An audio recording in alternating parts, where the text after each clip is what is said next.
स्वागत है सभी का अपने यूट्यूब चैनल विद्या ट्यूब में। ये हमारी इंडियन पॉलिटिक्स क्लास चल रही है और लेक्चर नंबर 11 है। इस टॉपिक में हम पढ़ रहे हैं हिस्टोरिकल बैकग्राउंड ऑफ कॉन्स्टिट्यूशन, ठीक है, कॉन्स्टिट्यूशनल डेवलपमेंट इन इंडिया, यानी भारत में संवैधानिक विकास का जो हिस्टोरिकल बैकग्राउंड है उसके बारे में पढ़ रहे हैं कि भारत में संवैधानिक विकास कैसे हुआ, ठीक है, एग्जीक्यूटिव कैसे बना, लेजिस्लेचर कैसे बना, जुडिशरी कैसे बनी, किस तरह के संवैधानिक संस्थाएं यहाँ पर डेवलप हुई, ठीक है, उन सब चीज़ों में पढ़ रहे हैं। तो इससे पहले हमने शायद 2 या 3 क्लासेस ले लिए पढ़ चुके हैं, जिसमें ओवरव्यू और 1773 का रेगुलेटिंग एक्ट पढ़े हैं, ठीक है, 1600 का चार्टर एक्ट पढ़ा है, ठीक है, ऐसे ही 2-3 एक्ट हम पढ़ चुके हैं। आज जो हमारी क्लास है वो एक्ट ऑफ सेटलमेंट 1781 और पिट्स इंडिया एक्ट, ठीक है, 2 एक्ट पढ़ेंगे। एक एक्ट ऑफ 71, ठीक है, सॉरी 1781 यानी एक्ट ऑफ सेटलमेंट 1781 का एक्ट ऑफ सेटलमेंट पढ़ेंगे, और इसके अलावा हम पढ़ेंगे पिट्स इंडिया एक्ट 1784, ठीक है, ये दोनों पढ़ेंगे। तो शुरू करते हैं हम अपनी क्लास। तो देखो, एक्ट ऑफ सेटलमेंट में क्या हुआ। पहले पढ़ते हैं इसका रीजन आया क्यों था। तो देखो, अगर आपने पिछली क्लास देखी होगी, ठीक है, रिक्वेस्ट है अगर आपने नहीं देखा है तो उसे एक बार देख लीजिएगा। उसमें मैंने एक बात बताई थी कि जो एक्ट ऑफ क्या कहते हैं आपका 1773 का जो रेगुलेटिंग एक्ट आया था, रेगुलेटिंग एक्ट ऑफ 1773, उसमें कई कमियां थी। कमियां क्या थी? उसमें कमी थी कि आपका जो सुप्रीम कोर्ट था, ठीक है, जुडिशरी, और जो गवर्नर जनरल और उनकी काउंसिल थी, वो दोनों एक दूसरे काम में दखल अंदाजी करते थे, ठीक है। कभी गवर्नर जनरल न्याय कर रहा है तो कभी सुप्रीम कोर्ट न्याय कर रहा है, ठीक है। कानून गवर्नर जनरल भी बना रहा है, कानून सुप्रीम कोर्ट भी बनाने लगा, ठीक है। अब रेवेन्यू ये भी कलेक्ट कर रहे हैं, रेवेन्यू वो भी कलेक्ट कर रहे हैं, ठीक है। तो ऐसे कुछ कमियां थी, और इसके साथ साथ में जो सुप्रीम कोर्ट था वो न्याय करने में भारतीय संस्कृति, भारतीय धर्म की कोई भी उसको अनदेखा कर देता, उसका ध्यान नहीं देता, ठीक है। उसे कोई मतलब नहीं था कि हिंदू की क्या फीलिंग्स हैं, हिंदू के सेंटिमेंट्स क्या है, मुस्लिम के सेंटिमेंट्स क्या है, इनसे कोई मतलब नहीं था। वो केवल न्याय देते थे, ठीक है। भारतीय संस्कृति और धर्म के बारे में कोई चर्चा नहीं की जाती थी। तो ये जो कमियां थी, इन्हीं कमियों को दूर करने के लिए क्या किया गया, 1781 एक्ट लेके आया गया, ठीक है, to rectify the defect of 1773। इस एक्ट को लेके आया गया, ठीक है। कब आया था? 1781 में, ठीक है। मतलब 4 साल नहीं, आपको कितना हो गया, 7 1 9 8 साल बाद ये एक्ट आया था। तो इसके फीचर्स के बारे में बात करते हैं, ठीक है। रीजन हमने समझ लिया कि कहीं ना कहीं 1773 का जो रेगुलेटिंग एक्ट है उसमें जो कमियां थी, उन कमियों को दूर करने के लिए ये एक्ट लेके आया गया था, और उसमें क्या क्या कमियां थी वो मैंने इससे पहले क्लास में बता दी है, ठीक है, उसे आप देख लीजिएगा। फीचर्स की बात करते हैं, तो इसमें पहला फीचर, सबसे मेन चीज क्या गया, एग्जीक्यूटिव और जुडिशरी, इन दोनों को अलग कर दिया गया, इन दोनों को सेपरेट कर दिया, पृथककरण किया गया, ठीक है। तो कार्यपालिका और न्यायपालिका का पृथककरण किया गया, इसमें इन दोनों को अलग अलग किया गया, ठीक है। एक सबसे बड़ा कारण क्या था, सबसे बड़ा कमी क्या थी इससे पहले वाले एक्ट की? उसमें कमी ये थी कि एग्जीक्यूटिव और जुडिशरी दोनों एक दूसरे काम में क्या कर रहे थे, दखल अंदाजी कर रहे थे, एक दूसरे काम में इंटरफेयर कर रहे थे, ठीक है। कानून वो भी बना रहे हैं, कानून वो भी बना रहे हैं, कानून लागू वो भी करवा रहे हैं, कानून लागू वो भी करवा रहे हैं, कलेक्शन रेवेन्यू का वो भी करने लगे, वो भी करने लगे। तो इसे ये कमियां थी, इस कमी को दूर करने के लिए क्या किया इन्होंने, एग्जीक्यूटिव और जुडिशरी को अलग कर दिया, सेपरेट कर दिया, ठीक है। तो अभी देखेंगे इसमें कैसे किया। सेकंड पॉइंट क्या है इसका, गवर्नर जनरल और उसके 4 काउंसिल थी, ठीक है, इसके 4 मेंबर की जो काउंसिल थी, गवर्नर जनरल और उसी काउंसिल को were exempted from the jurisdiction of Supreme Court, इन्हें सुप्रीम कोर्ट के अधिकार क्षेत्र से बाहर रखा गया, ठीक है। ये जो गवर्नर जनरल है और फिर काउंसिल मैंने बताई थी आपको, ठीक है, इनको सुप्रीम कोर्ट के अधिकार क्षेत्र से बाहर रखा गया, सुप्रीम कोर्ट का जुडिक्शन जो था उससे बाहर रखा गया। इसका मतलब क्या हुआ, और इसके साथ में केवल यही नहीं, जो कंपनी के जो सर्वेंट थे उनको भी इसके अधिकार क्षेत्र से बाहर रखा गया, इसके सुप्रीम कोर्ट के, ठीक है। तो गवर्नर जनरल और उसके 4 लोग काउंसिल, और साथ में जो सर्वेंट ऑफ कंपनी के थे, कंपनी के जो नौकर लोग थे, ठीक है, सर्वेंट थे, उनको सुप्रीम कोर्ट के ज्यूरिडिक्शन से बाहर रखा गया, ओके। इसका मतलब क्या हुआ, कहीं ना कहीं इसकी बनाई गई विधि सुप्रीम कोर्ट में पंजीकृत करना अनिवार्य नहीं, ठीक है। यानी कि गवर्नर जनरल और 4 मेंबर यानी काउंसिल जो भी कानून बनाएंगे, उस कानून को सुप्रीम कोर्ट में पंजीकृत करवाने, रजिस्टर करवाना उसमें कंपलसरी नहीं है। करवाना करवाओ, नहीं कराना मत करो, आपकी मर्जी, ठीक है, कोई कंपलसरी नहीं कि आप वहां पर जाके सुप्रीम कोर्ट में जाओ, उनसे बोलो कि हमने ये कानून बनाया है, ये विधि बनाई है, उसको पंजीकृत करो, ऐसा कुछ नहीं। ठीक है, ये अपना अलग है। ठीक है,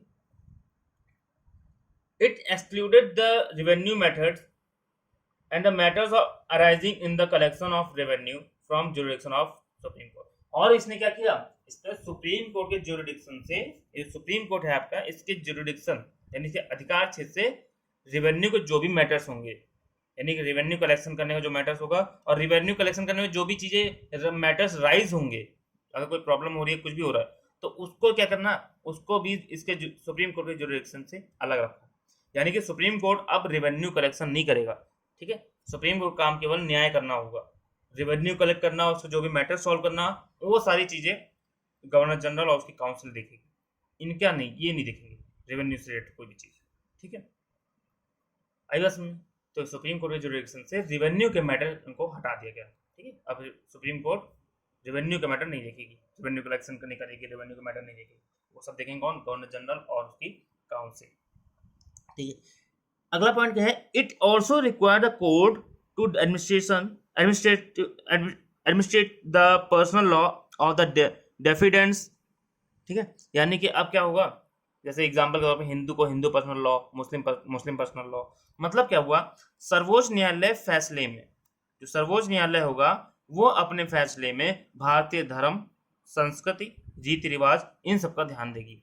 देखो पहले क्या होता था, सुप्रीम कोर्ट जो भी न्याय करता था, उस न्याय में वो भारतीय धर्म की, यहाँ के जैसे हिंदू मुस्लिम सबके अपने रीति रिवाज होती हैं, सबके अपने अपने धर्म होते हैं। ठीक है, उसमें कोई देखता नहीं था कि उस धर्म का क्या सेंटिमेंट्स हैं, कौन सा धर्म क्या सोच रहा है, ठीक है, कौन सा धर्म में क्या प्रथाएं चल रही हैं, उनको कोई मतलब नहीं था। ठीक है, तो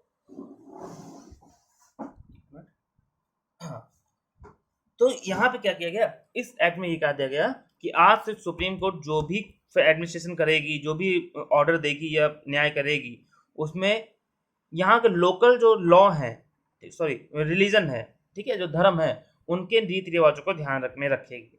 यानी कि हिंदू को जो भी सजा दिया जाएगा वो हिंदू पर्सनल लॉ के हिसाब से दिया जाएगा, मुस्लिम को जो भी लॉ दिया वो सजा दी जाएगी वो मुस्लिम पर्सनल लॉ के हिसाब से दी जाएगी। ठीक है, आई बात समझ। देखो अभी आज भी चल रहा है, मुस्लिम पर्सनल लॉ चल रहा है, हिंदू पर्सनल लॉ चल रहा है। ठीक है, आज भी ये चीजें चल रही हैं। और आज एक बहुत बड़ा टॉपिक न्यूज में है, यूसीसी, यूनिफॉर्म सिविल कोड। उसमें क्या कहा जा रहा है कि ये जो हिंदू पर्सनल लॉ है, मुस्लिम पर्सनल लॉ है, इनको हटा करके सीधा सीधा एक यूनिफॉर्म लॉ लेके आया जाए जो सबके लिए समान। ठीक है, जो अच्छी बात है, बिल्कुल होना चाहिए। लेकिन उस समय क्या था, उस समय कहा गया सुप्रीम कोर्ट को कि आप जो भी न्याय दोगे वो हिंदू को उनके रीति रिवाज के हिसाब से दोगे, उनके धर्म के हिसाब से दोगे, उनकी संस्कृति के हिसाब से दोगे, मुस्लिम को उनके हिसाब से दोगे। ठीक है, आई बात सुन। और क्या किया गया, इसमें पांचवा पॉइंट क्या है, कलकत्ता गवर्नमेंट को, यानी जो कलकत्ता, अब देखो कलकत्ता जो थी ना, वो कलकत्ता का 3 प्रेसिडेंसी थी, कलकत्ता, मैद्रास और बंगाल। कलकत्ता, मैद्रास और बंगाल, सॉरी बंगाल, बॉम्बे। ठीक है, तो पहला मेन हेड बनाया गया किसको, कलकत्ता को, और बंगाल और मद्रास, ठीक है, इन दोनों को इसके अंडर रखा गया। ठीक है, सबऑर्डिनेट बना रखा गया, बताया था मैंने इससे पहले क्लास में, उसको देखिएगा। ठीक है, तो कलकत्ता मेन थी। तो कलकत्ता जो गवर्नमेंट है, यानी गवर्नर जनरल, उसकी जो 4 मेंबर कंट्रीज हैं, 4 मेंबर हैं काउंसिल उसके, ठीक है, वो क्या कर सकते हैं, वो कलकत्ता, बिहार और उड़ीसा, उस रीजन के लिए, सबके लिए अपना कानून बना सकते हैं। ठीक है, वो अपने रीजन के लिए कानून बना सकते हैं, बिहार, उड़ीसा और कलकत्ता के लिए। ठीक है, तो अब बात करते हैं हम इसके आगे। तो उम्मीद है ये आपको समझ में आ गया होगा। ठीक है, पहला इसमें क्या गया, एग्जीक्यूटिव जुडिशरी को सेपरेट किया गया, गवर्नर जनरल को तो जुडिक्शन ऑफ सुप्रीम कोर्ट से अलग रखा गया। सुप्रीम कोर्ट आज से वो नहीं करेगी, क्या कहते हैं, रेवेन्यू कलेक्शन नहीं देखेगी। ठीक है, सुप्रीम कोर्ट, ये सारी चीजें मैंने आपको बता दी। ठीक है, अब बात आती है पिट्स इंडिया। तो उम्मीद है वो चीज आपको समझ में आ गई होगी। ठीक है, अब बात करते हैं पिट्स इंडिया की। तो देखो 1781 में वो एक्ट आया, ठीक है, सेटलमेंट। उसके आने के बाद 1783 में 1783 में, ठीक है, 1783 में वहां के जो लॉर्ड नॉर्थ थे, लॉर्ड नॉर्थ जो वहां के प्राइम मिनिस्टर थे ब्रिटेन के उस समय 1783 में, और एक व्यक्ति थे जिनका नाम था फॉक्स। ठीक है, फॉक्स, इन्होंने एक कानून बनाया, एक्ट बनाया 1783 में, फॉक्स एक्ट, ठीक है। 1783 में कानून बनाया फॉक्स एक्ट किसने बनाया था? लॉर्ड नॉर्थ, ठीक है, और फॉक्स ने मिलकर। लेकिन ये कानून पास नहीं हुआ। कानून बनाने की कोशिश की, लेकिन ये कानून पास नहीं करा सके अपनी संसद में, ब्रिटेन में। जिस वजह से क्या हुआ, लॉर्ड नॉर्थ की गवर्नमेंट यानी उनकी जो सरकार थी वो गिर गई। जाहिर सी बात है, आप सरकार कब होती है, सरकार कोई, जैसे आज मोदी सरकार, बीजेपी गवर्नमेंट है, मोदी सरकार है, वो क्यों है हमारी भारत सरकार? क्योंकि उसके पास बहुमत है, मेजोरिटी है, इसलिए सरकार है। अब अगर उससे अपेक्षा यही की जाती है कि अगर आप कोई भी कानून लेके आते हो, ठीक है, तो आसानी से पास हो जाना चाहिए, क्योंकि आप सरकार हो, आपका बहुमत है। लेकिन अगर मान लो आप कोई कानून लेके आते हो और वो पास नहीं होता, तो कहीं ना कहीं आपके पास मेजोरिटी नहीं है, ठीक है। मेजोरिटी होती तो पास हो जाते, मेजोरिटी नहीं है, इसका मतलब कहीं ना कहीं आप में कमी है, मेजोरिटी नहीं है आपके पास। और उस दशा में क्या होता है, लोग अविश्वास प्रस्ताव लेके आते हैं और वहां पर अपना सरकार गिर जाती है, ठीक है। फिर लॉर्ड नॉर्थ और फॉक्स, ठीक है, इन्होंने क्या किया, 1783 में एक एक्ट लेके आए, फॉक्स एक्ट, ठीक है। ये फॉक्स एक्ट पारित नहीं हुआ, जिसकी वजह से लॉर्ड नॉर्थ की सरकार गिर गई, ठीक है। उसके बाद दूसरी सरकार बनती है और 1784 में दूसरी सरकार लेके आती है एक एक्ट, पिट्स इंडिया एक्ट। क्या, कौन सा एक्ट? पिट्स इंडिया एक्ट, ठीक है। पिट्स इंडिया एक्ट सबसे पहले, अब इसको हम पढ़ेंगे तो पहले पढ़ते हैं रीजन कि इसका कारण क्या था। सबसे बड़ा और सिंगल रीजन, ठीक है, एक शब्द में पढ़ेंगे, एक लाइन में इसका रीजन। इस एक्ट को इसलिए लाया गया था ताकि जो ब्रिटेन है, यानी ब्रिटिश गवर्नमेंट है, ब्रिटिश सरकार का कंपनी पर और भारतीय शासन पर, यानी इंडियन जो गवर्नमेंट है, यानी इंडियन अफेयर्स जो भी हैं, ठीक है, भारतीय शासन शासन और कंपनी पर कंट्रोल बढ़ाया जा सके, ठीक है। देखो अब धीरे धीरे आप यहाँ पे देखना, आगे जैसे जैसे आगे बढ़ेंगे, पहले कंपनी केवल ट्रेड करती थी, ट्रेड के बाद फिर वो पॉलिटिकल चीजें भी आ गई, ठीक है। फिर धीरे धीरे अब जो ब्रिटिश गवर्नमेंट है, यानी ब्रिटेन की जो सरकार है, वो धीरे धीरे कंपनी के से शासन को अपने हाथ में ले रही है, ठीक है। कंपनी पर कंट्रोल पूरा करेगी, धीरे धीरे बढ़ा रही है अपना कंट्रोल। कंपनी को कंट्रोल करने के बाद फिर पूरा पूरा शासन अपने हाथ में ले लेगी, ठीक है। तो यहां पर अब क्या किया गया, 1700, पहला स्टेप कौन सा 1773 में करा था, मैंने बताया था, वो पहला स्टेप था भारतीय शासन में दखलंदाजी करने का, कंपनी के ऊपर कंट्रोल करने का। अब यहाँ क्या गया, पिट्स इंडिया एक्ट में को लाया गया था, किस लिए? कंपनी पर अपना कंट्रोल करने के लिए और भारतीय शासन पर अपना कंट्रोल करने के लिए, ठीक है। तो इन दोनों पर कंट्रोल करने के लिए ये act British government and British संसद लेके आती है। इसके फीचर्स क्या थे, तो देखो, अगर हम पहले बात करते हैं 1700 आपकी 73 की बात, ठीक है, थोड़ा सा रिवाइज करते हैं 1773 में। तो 1773 में क्या हुआ था, 1773 के बाद क्या हुआ, 1773 जब एक्ट आया था तो इसमें क्या बनाया था, एक 24 मेंबर की बोर्ड डायरेक्टर ऑफ कंट्रोल बनाया गया था ना, सीओडी, कंट्रोल ऑफ निदेशक मंडल जिसे हम कहते हैं, ठीक है, डायरेक्टर्स, काउंसिल ऑफ डायरेक्टर्स, ऐसे कुछ ऐसे देख लीजिएगा भाई इंग्लिश में कौन सा, सीओडी, ठीक है। अब से कैश ऑन डिलीवरी में समझिएगा, ठीक है, कि सीओडी मतलब cash on delivery, cash on delivery नहीं है ये, ठीक है, ये निदेशक मंडल कहते हैं हमें इसे, में 24 सदस्य थे। ये 24 सदस्य क्या करते थे, इस 24 सदस्य मिल ये ब्रिटेन में होते थे और इनका ये अपना वहां से चुन के एक कंपनी, जो कंपनी थी इनकी, ठीक है, उसको कंट्रोल करते थे पूरा, इसको डायरेक्शन देते थे कैसे काम करेगी। और कंपनी में एक गवर्नर जनरल होता था, ठीक है। ये कंपनी व्यापार यानी ट्रेड और पॉलिटिकल चीजें, यानी व्यापार और ट्रेड दोनों एक कम यही करते थे, ठीक है, सीओडी, ठीक है, आई बात समझ। तो जो सीओडी थे 24 मेंबर, जो निदेशक मंडल था, निदेशक मंडल वो क्या करता था, व्यापार और राजनीतिक काम दोनों काम ये करते थे अकेले, ठीक है, यानी व्यापार भी करेंगे और पॉलिटिकल चीजें भी करेंगे, ठीक है, भारत में, ठीक है। तो ये चीजें चल रही थी 1773 के बाद, 1773 के एक्ट के हिसाब से ये सारी चीजें चल रही थी, ठीक है। लेकिन यहाँ क्या किया गया, पिट्स इंडिया एक्ट में इस चीज को थोड़ा सा चेंज किया गया, ठीक है, यानी भारत पर और कंपनी पर कंट्रोल मजबूत करने के लिए इस चीज को थोड़ा सा चेंज किया गया। अभी क्या था 1773 में, ये सीओडी था, ये दोनों काम कर रहा है, व्यापार भी कर रहा है और राजनीति भी कर रहा है, यानी पॉलिटिकल भी चीजें कर रहा है, यानी यहाँ पर चीजें चेंज कर दी गई। ठीक है, देखते हैं अब आगे। फीचर्स की बात अगर करें तो पहला फीचर क्या है, this act created a new body, BOC, board of control. ठीक है, इस एक्ट ने किया गया एक नई बॉडी बनाई जिसे कहा जाता है बोर्ड ऑफ कंट्रोल। ओके, ठीक है, तो बोर्ड ऑफ कंट्रोल बनाया इसने। इस बोर्ड ऑफ कंट्रोल में 6 मेंबर थे। ठीक है, 6 मेंबर थे, और जो राज्य सचिव होता था ब्रिटेन में, जो राज्य सचिव होता था, वो राज्य सचिव, देखो ब्रिटेन में क्या होता था, ब्रिटेन में एक सचिव होता था, उसकी संसद में एक मंत्री होता था जिसे हम कहते हैं राज्य सचिव, और उस राज्य सचिव का काम था भारत के अफेयर्स को देखना, इंडियन अफेयर्स को देखना, यानी भारत में क्या चीज़ें चल रही हैं, कैसे चल रही हैं, क्या चलना है, क्या नहीं करना, वो सारी चीज़ें वो भारत सचिव देखता था। ठीक है, तो वही जो राज सचिव होता था, ठीक है, भारत सचिव या राज सचिव जो होता था, वो इस बोर्ड ऑफ कंट्रोल का चेयरमैन होता था। ठीक है, उसको क्या बनाया गया, अध्यक्ष बनाया गया, और एक इसमें चांसलर होता था। ठीक है, प्लस में 4 प्रीवी काउंसिल के सदस्य होते थे, तो 4 एक 5 एक 6, तो ये 6 लोग मिल करके क्या बनाते थे, बोर्ड ऑफ कंट्रोल बनाते थे। ठीक है, इनको क्या, इनका काम क्या था बोर्ड ऑफ कंट्रोल का, इनका काम था कंपनी के पॉलिटिकल अफेयर्स से डील करना। ठीक है, यानी कि भारत में जो राजनीतिक शासन है, पॉलिटिकल अफेयर्स है, राजनीतिक मुद्दे जो भी हैं, ठीक है, वो सारा अब किसके अंडर में आएगा, बोर्ड ऑफ कंट्रोल देखेगी। ठीक है, अब ये चीज़ और समझोगे आगे क्लास करने दो। तो ये बोर्ड ऑफ कंट्रोल देखेगी जितने भी पॉलिटिकल अफेयर्स हैं।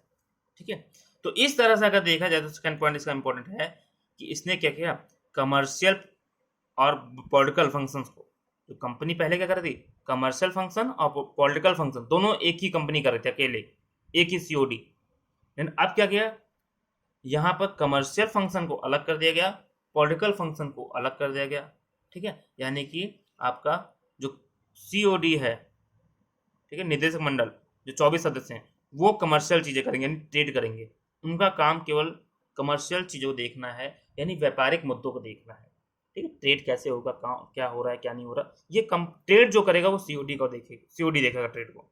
और जो BOC बनाया गया यहाँ पर निदेशक नियंत्रक मंडल, ठीक है, बोर्ड ऑफ कंट्रोल, इसमें 6 सदस्य रखे गए, इनका काम था एडमिनिस्ट्रेशन को देखना, शासन को देखना, शासन प्रशासन को देखना। ठीक है, यानी पॉलिटिकल अफेयर्स को देखना। ठीक है, तो यहाँ पर क्या किया गया, जो कंपनी के जो फंक्शंस थे उनको 2 भागों में डिवाइड कर दिया गया, एक कमर्शियल फंक्शन जो किसके अंडर में गया, COD के अंडर में, और दूसरा पॉलिटिकल फंक्शन जो किसके अंडर गया, BOC यानी बोर्ड ऑफ कंट्रोल के अंडर में। ठीक है, आई बात समझ। अब अगला देखते हैं थर्ड पॉइंट। थर्ड पॉइंट में क्या है, it empowered the BOC to supervise and direct all operation of the civil and military government और revenue of the British possession in India. ठीक है, इसने क्या किया, इसने बोर्ड ऑफ कंट्रोल को पावर दी ताकि वो क्या करेगा, सुपरवाइज करेगा और डायरेक्ट करेगा जितने भी ऑपरेशन है, चाहे वो सिविल ऑपरेशन हो, चाहे वो आपका मिलिट्री गवर्नमेंट के ऑपरेशन हो, इन दोनों गवर्नमेंट को, इन दोनों ऑपरेशंस को कौन डायरेक्ट करेगा, BOC, यानी कि आपके जो भी सिविल नागरिक मुद्दे हैं, ठीक है, एडमिनिस्ट्रेशन है, चाहे वो नागरिक एडमिनिस्ट्रेशन हो, सिविल एडमिनिस्ट्रेशन हो, चाहे आपका मिलिट्री एडमिनिस्ट्रेशन हो, इसको जो कंट्रोल करेगा वो कंट्रोल कौन करेगा, सीधे BOC, इसको सारी शक्तियां दे दी गई। ठीक है, जहां जहां भारतीय ब्रिटिश का शासन है वहां।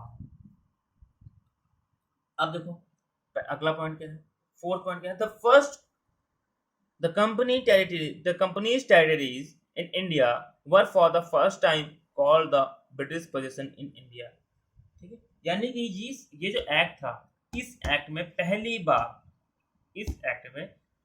बार, ब्रिटिश क्षेत्र को, भारत में जिन जिन क्षेत्रों में ब्रिटिश अपना कब्जा कर रखी थी, जैसे बॉम्बे, मद्रास, बंगाल, ठीक है, सूरत में भी थी, कई जगह थी, और भी कई जगह रही, तो इसमें क्या किया गया, जहां जहां ब्रिटिश का कंपनी का शासन था, यानी जो भी क्षेत्र भारत में, वो सारे क्षेत्र जो कंपनी के अधिकार क्षेत्र में थे, उनको पहली बार ब्रिटिश का अधिकार क्षेत्र बोला गया, यानी ब्रिटिश भारत कहा गया उनको। ठीक है, तो पहली बार लाइफ में, तब से कंपनी आई थी, तब से लेकर के 184 साल के बाद, 184 साल में पहली बार भारत में कंपनी के द्वारा अधिकृत एक्वायर्ड जो भी टेरिटरीज थी, जो भी रीजन था, उसको ब्रिटिश इंडिया का नाम दिया गया, यानी ब्रिटिश भारत में ब्रिटिश का क्षेत्र बोला गया। ठीक है, ब्रिटिश पोजीशन इन इंडिया। ठीक है, ब्रिटिश क्षेत्र बोला गया, ब्रिटिश भारत भारत बोला गया। आई बात में, तो पहली बार ये वर्ड हुआ था, कई बार पेपर में कहा जाता पूछा जाता है कि किस एक्ट में, कौन से ईयर में ब्रिटिश भारतीय कंपनी द्वारा अधिकृत क्षेत्र को, कंपनी द्वारा एक्वायर्ड रीजन को ब्रिटिश भारत कहा गया, यानी ब्रिटिश अधिकृत क्षेत्र यानी ब्रिटिश इंडिया कहा गया। तो क्वेश्चन अपना अपना होता है। ठीक है, ये बात समझ आती है। तो पहली बार बोला गया था 1784 ब्रिटिश इंडिया एक्ट। ठीक, इसमें ये साफ साफ लिखा था कि भारत में कंपनी के द्वारा अधिकृत क्षेत्र आज से ब्रिटिश भारत कहे जाएंगे, यानी ब्रिटिश अधिकृत क्षेत्र कहे जाएंगे। ठीक है, यानी जो कंपनी जहाँ पर शासन कर रही है वो कहीं ना कहीं वो ब्रिटिश का ही, ब्रिटेन का क्षेत्र होगा, ब्रिटेन का रीजन होगा। ठीक है, वो भारत का रीजन नहीं होगा। अगला पॉइंट क्या है, पांचवा है गवर्नर जनरल और उसके जो 4 मेंबर थे। ठीक है, अब इसको थोड़ा सा कट डाउन कर दिया गया। ये 4 मेंबर थे ना पहले उसी काउंसिल में, इसको बदल के 3 मेंबर कर दिया गया। ठीक है, यानी 4 मेंबर से अब कितने मेंबर रहेंगे, केवल और केवल 3 मेंबर कर दिया गया। ठीक है, और इसके साथ साथ में जो आपकी प्रोविंशियल गवर्नमेंट थी, ठीक है, जो मद्रास और बॉम्बे था, वहां पर जो गवर्नर थे उनको भी एक काउंसिल दे दी गई 3 मेंबर। ठीक है, तो यहाँ इस बात को समझना, जो बंगाल में जो गवर्नर जनरल है, बंगाल के गवर्नर जनरल के जो काउंसिल जहां पहले 4 सदस्य रखे गए थे, अब वहां पर कितना कर दिया, केवल 3 सदस्य, यानी एक सदस्य को हटा दिया गया। और जो बाकी के दोनों जो ब्रिटिश वो प्रोविंशियल थे इनके, ठीक, प्रोविंस थे क्षेत्र मद्रास और बॉम्बे, वहां पर जो गवर्नर थे उनको 3-3 सदस्य एक काउंसिल उनको भी दे दी गई, ताकि वो उनका भी शासन अच्छा चले, उनको भी हेल्प मिलती है। ठीक है, ये आगे बात समझिए। छठा पॉइंट क्या है, अगला next point, governor general provincial government को सस्पेंड या फिर डिसॉल्व भी कर सकता है। मान लीजिए अब यहाँ पे गवर्नर जनरल की पावर को बढ़ाया गया, गवर्नर जनरल, ठीक है, गवर्नर जनरल को ये पावर दी गई कि अगर आपको लगता है कि वो जो ब्रिटिश राज्य है वहाँ इंडिया में, जैसे मद्रास या बॉम्बे, वहां पे वहां की जो सरकार है वो काम नहीं कर रही सही से, तो आप उनको बर्खास्त कर सकते हैं। जैसे इंडिया में देखो, आज के जमाने में अगर कोई भी हमारे राज्य में, कोई भी राज्य सरकार, चाहे यूपी सरकार हो, दिल्ली सरकार हो, या फिर महाराष्ट्र सरकार, बिहार सरकार, कोई भी राज्य सरकार, अगर वो काम अच्छे से नहीं कर रहा, वो वहां पे संवैधानिक क्रियाएं फेल हो रही है, संविधान फेल हो रहा है, ठीक है, वो संविधान के हिसाब से नहीं चल रहा, तो क्या होता है, प्रेसिडेंट उसको वहां की सरकार को बर्खास्त कर सकता है।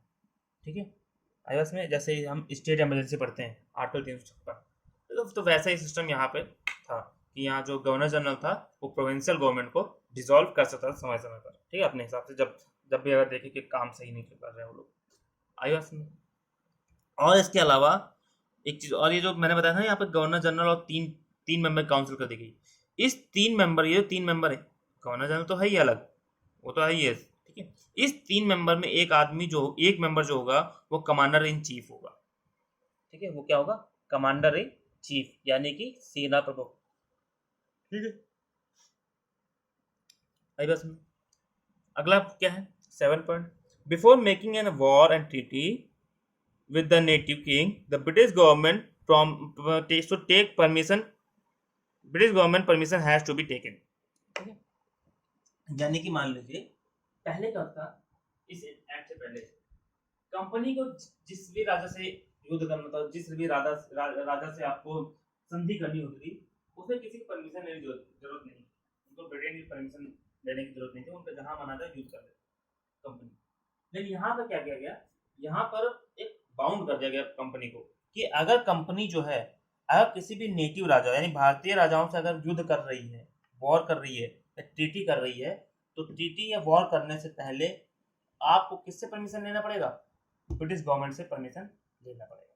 ठीक है, यानी कि भारतीय राजाओं से वॉर या फिर ट्रीटी करने से पहले आपको ब्रिटिश गवर्नमेंट से, ब्रिटिश सरकार से, ब्रिटेन से परमिशन लेना पड़ेगा।